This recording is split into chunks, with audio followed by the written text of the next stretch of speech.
নমস্কাৰ ৰাইজ, আশা কৰোঁ আপোনালোক সকলোৱে ভালে কুশলে আছে। আজি মই ভিডিঅ'টিত বনাব গৈ আছোঁ পনীৰ মছালা। ৰ'ব মোৰ নাম পিছে উৰ্বশী দাস। যদি আপোনালোকে মোৰ ভিডিঅ' প্ৰথমবাৰৰ বাবে চাইছে তেতিয়াহ'লে প্লিজ মোৰ চেনেলটো লাইক শ্বেয়াৰ আৰু ছাবস্ক্ৰাইব কৰি দিব। পিছে এই পনীৰ মছালা ৰেচিপিটো নামটো যিমান টান কিন্তু বনাবলৈ ইমান টান নহয়, খুবেই সহজ। আপোনালোকে অতি সহজতে ঘৰত নিজে বনাই খাব পাৰিব। মছলা বিশেষ একো ইউজ কৰা নাই, শুকান জলকীয়া, আদা নহৰু আৰু গোটা জিৰা এইখিনি মই ভালদৰে পেষ্ট বনাই লৈছোঁ। তাৰপিছত আপুনি জলকীয়াৰ গুড়ি, জিৰাৰ গুড়ি সেইখিনি এড কৰিব পাৰে, নিমখ, হালধি আৰু ধনিয়াৰ গুড়ি অকণমান দিছোঁ।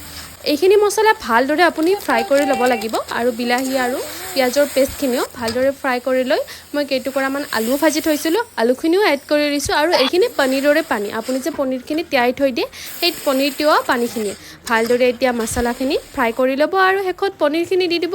আৰু এয়া আমাৰ পনীৰ মছলা ৰেডি গাইজ, বাই বাই।